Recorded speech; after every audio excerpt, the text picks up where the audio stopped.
পার হয় তোমার আহার তুমি হেরুবা ভানুকি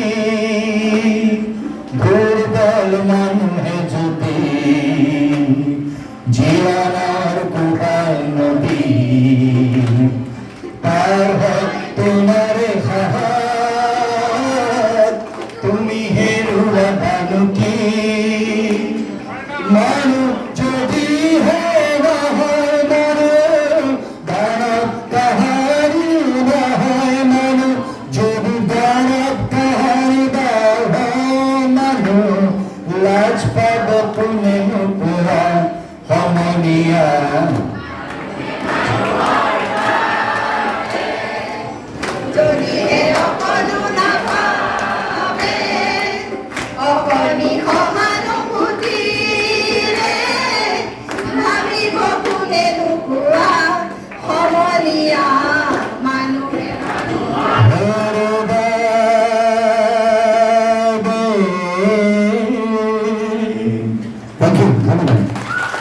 অত্যন্ত এটি আৱেগিক পৰিৱেশ আৰু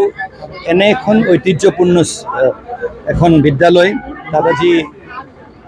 বায়ন ডাঙৰীয়াক লগ পালোঁ অধ্যক্ষ তেওঁ যোনখিনি কথা ক'লে বা এই বিদ্যালয়খনৰ বা এই অনুষ্ঠানটিৰ যিটো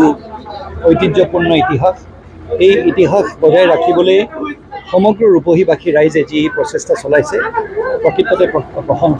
প্ৰশংসাৰ পাত্ৰ